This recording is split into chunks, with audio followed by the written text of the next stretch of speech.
Eu acho que muita mulher tem dúvida com relação a isso. Assim, é normal ter corrimento ou não? Aquela secreção Isso, vaginal. então assim, a secreção vaginal em si é normal. Toda mulher vai ter, tá? Só que você tem como diferenciar o que é doença do que é uma infecção.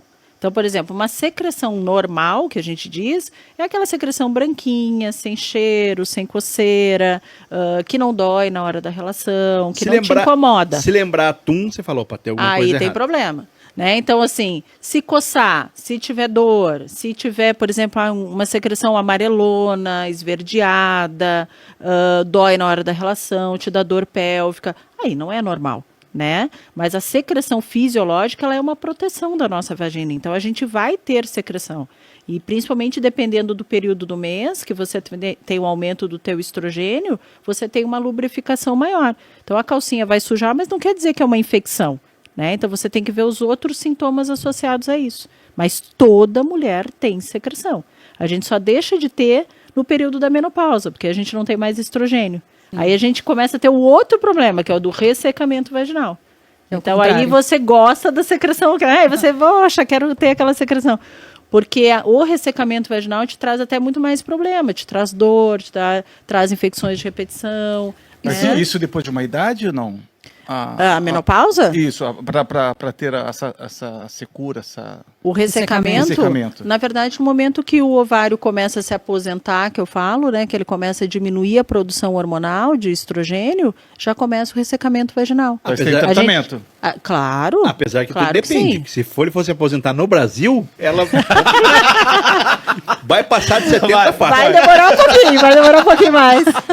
Não, a média brasileira, a idade média das mulheres brasileiras de entrar na menopausa é em torno dos 48 anos. Tá? Isso é uma média. O que seria precoce? Precoce antes dos 40, tá? Então, a média seria 48, mas, por exemplo, eu tenho paciente de 56 menstruando regularmente, dos hormônios normais, né? Então, é uma média, né? Mas aí você nota principalmente por sintomas, né? E principalmente pela irregularidade menstrual. Começa a diminuir a menstruação, ou ficar muito irregular, ela começa a menstruar demais. Tem algum fator genético, assim? Sei lá, a mãe chegou lá primeiro, a filha... A gente não tem comprovação científica disso, tá? Mas, na verdade, a gente tende a acompanhar mais ou menos a nossa idade materna. Mas não tem trabalho científico comprovando, entendeu? Não é matemático, assim. Mas, normalmente, a gente acompanha a nossa idade materna. Então, assim, menstruar mais cedo, normalmente a mãe menstruou mais cedo, entrou na menopausa mais cedo, a gente se preocupa com menopausa precoce, né? Mãe, então, obrigada. Então, normalmente, a gente tende a acompanhar, mas nada é regra, né? Sim. Então, assim, por exemplo, quando uma paciente chega, eu tenho uma irmã que entrou na menopausa cedinho, eu tenho a minha mãe entrou na menopausa cedinho. A gente cedo começa a fazer as dosagens hormonais para descobrir menopausa precoce e tratar precocemente, né? Existe alguma causa de aceleração de estímulo para criança, para adolescente? Então, não, adolescente não, né? Mas vida adulta, hábitos ruins, tabagismo, falta de exercício físico, alimentação incorreta, a gente sabe que tende a acelerar o envelhecimento como um todo. E aí o envelhecimento do ovário também. Né? Então ele vai deixar de produzir o estrogênio que ele deveria estar produzindo, ele acaba deixando de produzir mais cedo. E aí a mulher vai ter os sintomas mais cedo. Então, por isso que a gente fala, eu sempre falo no consultório, melhor tratamento para menopausa, exercício físico regular. Depois, alimentação correta, né? Com menos açúcar, menos carboidrato, menos fritura, menos gordura, né? Esses são os principais tratamentos. Sem remédio, de princípio.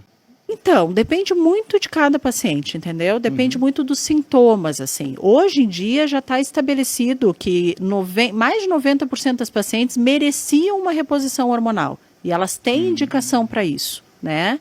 Só que isso é um grande tabu que a gente tem que quebrar, né? Até dentro da linha médica, não sei se existe isso. Então, o que acontece? Assim, quando a reposição hormonal surgiu, lá na década de 60, se usava medicações com doses hormonais muito altas. Então, o WHI, que foi um trabalho científico muito importante, que eles fizeram, meta-análise com muitas mulheres, teve vários erros, mas foi ali que a reposição hormonal surgiu. Só que como se usava doses muito altas, se tinha muito efeito colateral, né? Hoje não, hoje a reposição hormonal mudou completamente. Então, assim, a gente evita a via oral, as doses hormonais que antes se usava 50, 60 miligramas de hormônio, hoje a gente usa 1 miligrama, 2 miligramas. Esse pessoal foi cobaia, então, no começo, coitado. Infelizmente, tudo é assim, né? Infelizmente, né? Alguém tem que começar, né?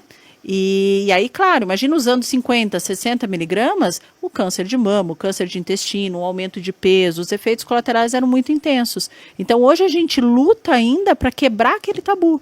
Né? Porque a gente sabe que não, as reposições hormonais hoje, da forma que é feita, da forma correta, né? Ela traz pouquíssimos efeitos colaterais Então, e ela traz muito mais benefícios para a mulher. Era até uma dúvida que eu ia perguntar. Qual que é o efeito colateral, assim, da pessoa que está na menopausa e não tratar isso? Quais seriam os efeitos colaterais de não tratar ou não fazer essa reposição? Não fazer nada, né? Então, assim, principalmente o risco de doença vascular, tá? Então, ele aumenta bastante quando a gente não faz reposição hormonal. O risco de osteoporose, tá? Porque o nosso osso envelhece muito e a gente tem um envelhecimento sistêmico mesmo. Então, falando de vida sexual, o ressecamento, os calorões, né? A mudança. Imagina assim, falando de autoestima, né? Você está As pessoas pegam mais a questão do calor ali, né? Mas pensa assim, você está numa sala e daqui a pouco te dá aquela, né? Então você está numa reunião, daqui a pouco vem aquele suor do nada, né? Então isso acaba atrapalhando socialmente a mulher. Mas tem várias outras coisas, a parte cognitiva, né? Então você esquece mais as coisas, você intelectualmente você envelhece. É um envelhecimento mais precoce, né? Então, pouco se fala disso também, né? Pouco se fala disso, né? Há pouco tempo eu estava lendo zumbido no ouvido. É uma coisa que, nossa, há pouco tempo se descobriu que é relacionado à menopausa. Nossa. Né? Então, já pensou? Não, né? Nossa, eu tenho uma reposição, né? Eu tenho um zumbido no ouvido, nossa, vou fazer reposição hormonal. Ninguém liga uma coisa com a outra. Então, a mulher, ela muda muito com a menopausa. Não, mas a menopausa hoje é muito sério, assim. A mulher muda totalmente o humor, o sono. Eu perguntei porque eu vi muito isso na minha mãe. Ah, é? E eu não entendi a mudança de comportamento que ela tinha e depois a gente descobriu o que era. Irritação. Mas também sabia que era? Muito. Não, até ela descobrir. Até ela parar de me espancar. Não, e o pior é que já tinha feito um problemão na família. Assim, não, tô brincando.